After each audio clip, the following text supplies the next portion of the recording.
ఖరీఫ్లో వర్షాధారంగా జొన్న అధిక విస్తీర్ణంలో సాగవుతుంది. అయితే ఆలస్యంగా జొన్నను విత్తుకోవడం వల్ల చీడపీడలు ఆశించి దిగుబడులు తగ్గిపోతున్నాయి. కావున రైతులు ముందుగానే జొన్నను సాగు చేసుకోవాలి. ప్రస్తుతం జొన్న సాగు జూన్ నెల అనుకూలం. అయితే అధిక దిగుబడినిచ్చే నూతన రకాలు రైతులకు అందుబాటులో ఉన్నాయి. వాటి గుణగణాలేంటో ఇప్పుడు చూద్దాం.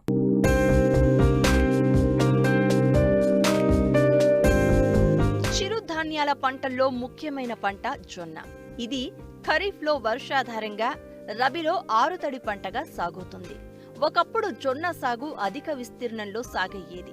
రాను రాను వ్యవసాయంలో వ్యాపార దృక్పథం పెరగడం, తక్కువ దిగుబడుల వల్ల సాగు గిట్టుబాటు కాకపోవడం వల్ల రైతులు జొన్న పంటకు దూరమవుతూ వచ్చారు. కానీ ప్రస్తుత పరిస్థితులు మారాయి. జొన్న ఉత్పత్తులకు డిమాండ్ పెరగడం, ఎకరానికి 30 నుండి 40 క్వింటాళ్ల దిగుబడినిచ్చే అనేక రకాలు, హైబ్రిడ్లు రైతులకు అందుబాటులో ఉండడంతో ఈ పంట సాగులో నూతనోత్సాహం కనిపిస్తోంది. ప్రస్తుతం జొన్న సాగుకు అనుకూలమైన సమయం. అయితే రకాల ఎంపికలో రైతులు అవగాహనతో ముందడుగు వెయ్యాలి. ప్రస్తుతం రైతులకు అందుబాటులో ఉన్న అధిక దిగుబడినిచ్చే రకాలు, వాటి గుణగణాలేంటో తెలియజేస్తున్నారు రాజేంద్రనగర్ మొక్కజొన్న పరిశోధనా స్థానం ప్రధాన శాస్త్రవేత్త డాక్టర్ నగేష్ కుమార్. మన రాష్ట్రంలో జొన్న పంట కూడా వానాకాలంలో ఒక ముఖ్యమైనటువంటి చిరుధాన్యాల పంట. ఈ పంటని ప్రధానంగా మహబూబ్ నగర్, నాగర్ కర్నూల్, నారాయణపేట, అలాగే గద్వాల జిల్లాలో దక్షిణ తెలంగాణ ప్రాంతం విషయానికి వస్తే, అదేవిధంగా మెదక్ మరియు ఆదిలాబాద్ జిల్లాల్లో కూడా ఎక్కువ విస్తీర్ణంలో సాగు చేయడం జరుగుతూ ఉంది.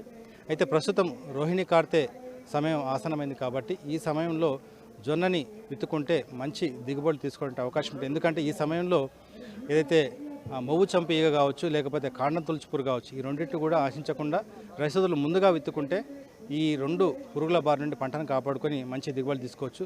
ఈ జొన్న పంటలో ముఖ్యంగా పాలెం ప్రాంతీయ వ్యవసాయ పరిశోధనా స్థానం నుంచి 2 కొత్త వంగడాలు, పాలమూరు జొన్న CSU 31, అలాగే పచ్చజొన్న రకాలు కూడా ఒక పాలెం పచ్చజొన్న రకం, ఈ రెండు కూడా ప్రస్తుతం పెద్ద ఎత్తున విత్తోత్పత్తి చేసి రైతు సోదరులకు అందుబాటులో తీసుకొచ్చారు. కాబట్టి ముఖ్యంగా వీటిలో ఈ తెల్ల జొన్నలు ఏమైనటువంటి పాలమూరు జొన్న అనేది 110 రోజుల్లో కోతకొస్తుంది. అలాగే గింజ బూజు తెగులు తట్టుకుంటుంది.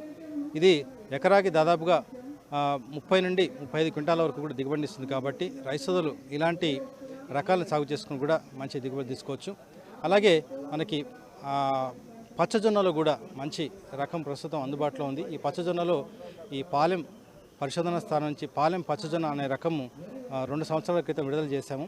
ఇది గింజ దిగుబడితో పాటు మంచి పశుగ్రాసం, నాణ్యమైనటువంటి పశుగ్రాసం ఇచ్చేటువంటి రకం కాబట్టి ఇది కూడా ఎకరాకి 12 నుండి 15 క్వింటాల గింజ దిగుబడి, అలాగే 35 నుండి 40 క్వింటాల పశుగ్రాసం ఇస్తుంది. కాబట్టి ఈ 2 రకాల యొక్క విత్తనాలు మనకి పాలెం ప్రాంతీయ వ్యవసాయ పరిశోధన స్థానం అందుబాటులో ఉన్నాయి.